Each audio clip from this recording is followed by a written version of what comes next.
ವೇದಿಕೆಯನ್ನು ಅಲಂಕರಿಸಿರುವ ಸನ್ಮಾನ್ಯ ಗಣೇಶ್ ರವರೇ, ಪ್ರಸನ್ನರವರೇ, ರಮೇಶ್ ರವರೇ ಮತ್ತು ಬಬ್ಬೂರ್ಕಮ್ಮೆ ಸೇವಾ ಸಮಿತಿಯ ಎಲ್ಲ ಪದಾಧಿಕಾರಿಗಳೇ, ಇವತ್ತು ಇಲ್ಲಿ ಆಗಮಿಸಿರುವ ಎಲ್ಲ ಬಂಧುಗಳೇ, ಈ ಸಂದರ್ಭ ಬಹಳ ವಿಶೇಷ.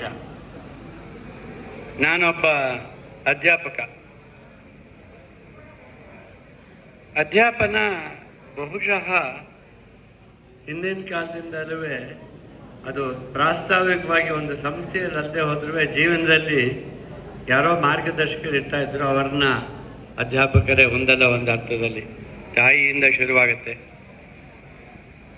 ಆದರೆ ಈ ವೃತ್ತಿಯನ್ನು ನಮ್ಮ ಕಾಲದಲ್ಲಿ ಆರಿಸಿಕೊಂಡು ಬಂದಂಥ ಜನಗಳ ಪೈಕಿ ನಾನೊಬ್ಬ. ಅಂದರೆ ಈಗ ಆ ಪರಿಸ್ಥಿತಿ ಹೊರಟೋಗಿದೆ, ಅದು ದುರ್ದೈವ. ಈ ಪ್ರಶಸ್ತಿಗೆ ನಾನು ಎಷ್ಟು ಭಾಜನ ಹೌದೋ ಅಲ್ವೋ ನನಗೆ ಗೊತ್ತಿಲ್ಲ. ನಾವು ಜೀವನದಲ್ಲಿ ಪ್ರತಿಯೊಬ್ಬರೂ ನಮ್ಮ ಮನಸ್ಸಿಗೆ ಯಾವುದು ಮುದ ಕೊಡುತ್ತೋ, ಯಾವುದು ನಮ್ಮ ಸ್ವಲ್ಪ ಸಾಮರ್ಥ್ಯ ಇದೆ ಅದರಲ್ಲಿ ಕೆಲಸ ಮಾಡಬೇಕು ಅಂತ ಅನಿಸುತ್ತೋ ಆ ವೃತ್ತಿಯನ್ನು ಆರಿಸಿಕೊಂಡು ನಾವು ಕೆಲಸ ಮಾಡ್ತಾ ಇರ್ತೇವೆ.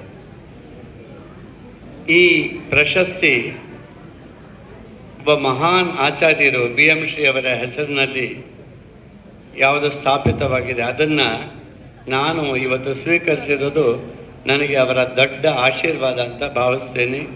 ಅದನ್ನು ಗುರುತಿಸಿದ್ದಕ್ಕೆ ಬಬ್ಬೂರ್ಕಮ್ಮೆ ಸೇವಾ ಸಮಿತಿಗೆ ನನ್ನ ಕೃತಜ್ಞತೆಗಳನ್ನು ಅರ್ಪಿಸ್ತೇನೆ.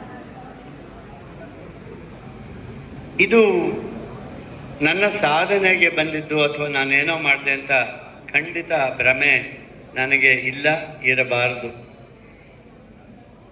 ನಾವೆಲ್ಲರೂ ನಮ್ಮ ಸಂತೋಷಕ್ಕೆ ಕೆಲಸ ಮಾಡ್ತೀವಿ. ಹೊಟ್ಟೆಪಾಡು ಶುರುವಾಗುತ್ತೆ, ಅಲ್ಲಿಂದ ಪ್ರಾರಂಭ ಜೀವನ. ಆದರೆ ಅದನ್ನು ತೃಪ್ತಿಯಾಗಿ, ನಿಸ್ವಾರ್ಥವಾಗಿ, ಪ್ರೀತಿಯಿಂದ ಆ ವೃತ್ತಿ ಗೌರವವನ್ನು ಕಾಪಾಡಿಕೊಂಡು ಕೆಲಸ ಮಾಡಿದ್ರೆ ಅದು ಸಾರ್ಥಕತೆ ವೈಯಕ್ತಿಕ ಜೀವನಕ್ಕೆ. ಹಾಗಾಗಿ ನಾನು ಆ ಥರ ಒಬ್ಬ ಅಧ್ಯಾಪಕ ಅಂತ ಅಂದ್ಕೊಂಡಿದ್ದೀನಿ. ಆದರೆ ಯಾರೊಬ್ಬರು ಏನನ್ನೂ ಸಾಧನೆ ಮಾಡೋಕ್ಕಾಗಲ್ಲ. ನಮ್ಮ ಹಿಂದೆ ಹತ್ತಾರಲ್ಲ, ನೂರಾರಲ್ಲ, ಸಾವಿರಾರು ಜನಗಳ ಸಹಕಾರ ಇದೆ. ಮೊದಲನೇದಾಗಿ ಈ ಯಾವುದೇ ಒಂದು ಕೆಲಸವನ್ನು ಗುರುತಿಸಿದಾಗ ನಮ್ಮ ಸಮಾಜದ ಒಂದು ಪ್ರತಿಫಲನ, ನಾವೆಲ್ಲ ಪ್ರತಿಬಿಂಬಗಳು. ಸಮಾಜ ನಮಗೆ ಏನು ತೋರಿಸಿರುತ್ತೆ, ಹೇಗೆ ಬದುಕಬೇಕು ಅಂತ ಕಲಿಸಿರುತ್ತೆ ಪಾಠ, ಅದನ್ನು ನಾವು ಸ್ವಲ್ಪ ಮಟ್ಟಿಗೆ ಅಳವಡಿಸ್ಕೊಂಡಿರ್ತೀವಿ. ಹಾಗಾಗಿ ನಾನು ಏನಾದರೂ ಕೆಲಸ ಮಾಡಿದ್ದೀನಿ ಅಂತ ಈ ಸಮಿತಿಗೆ ಅನಿಸಿದ್ರೆ ಅದು ನನಗೆ ಸಮಾಜದಿಂದ ದೊರೆತ ಪ್ರೀತಿ, ವಿಶ್ವಾಸದ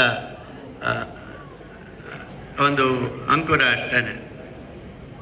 ಮತ್ತೊಂದು ತುಂಬ ಮುಖ್ಯವಾದ ವಿಷಯ ಅಂದರೆ, ನಾವೇನಾದ್ರು ಆಗಿದ್ರೆ ಮೊದಲು ನಮ್ಮ ಮೇಲೆ ಪ್ರಭಾವ ಬೀರ್ತಕ್ಕಂಥ ನಮ್ಮ ತಂದೆ ತಾಯಿಗಳು, ಹಿರಿಯರು, ಜೊತೆಯಲ್ಲಿ ಹುಟ್ಟಿದ ಅಣ್ಣ ತಂಗಮ್ಮಂದರು, ಅಕ್ಕ ತಂಗಿಯರು, ಮಕ್ಕಳು.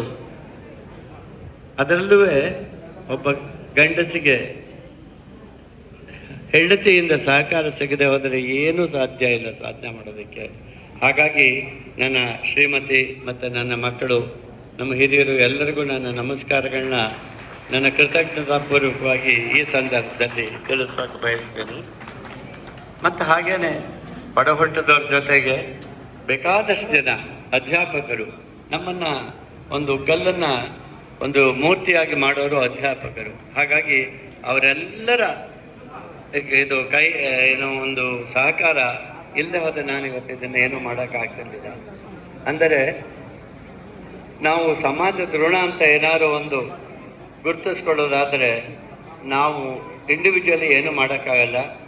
It's all the support of millions or at least few thousands and thousands of invisible hands. ನನ್ನ ಹಿಂದೆ ಸಾಕಷ್ಟು ಜನದ ಪ್ರಯತ್ನ ಇದೆ. ಯಾರೋ ಒಬ್ಬರನ್ನ ಗುರುತಿಸಿ ಒಂದು ಪ್ರಶಸ್ತಿ ಕೊಡ್ತಾರೆ, ಆ ಪ್ರಶಸ್ತಿಗೆ ಬಾಧಿದ್ರು ಆ ಒಬ್ಬ ವ್ಯಕ್ತಿ ಅಲ್ಲ, ನನ್ನ ಹಿಂದೆ ಇರ್ತಕ್ಕಂಥ, ನನ್ನ ಜೊತೆ ಇಷ್ಟು ವರ್ಷ ಕೆಲಸ ಮಾಡ್ತಕ್ಕಂಥ ಎಲ್ಲರಿಗೂ ಇದು ಸಲ್ಲಬೇಕಾದೊಂದು ಗೌರವ ಅಂತ ಅಂದ್ಕೊಂಡಿದ್ದೀನಿ. ಅದರ ಜೊತೆಗೆ ಈ ವಿದ್ಯಾಭ್ಯಾಸದ ಕ್ಷೇತ್ರ ಒಂದು ಯಾವತ್ತೂ ನಿಂತ ನೀರಾಗೋದಕ್ಕೆ ಸಾಧ್ಯ ಇಲ್ಲ.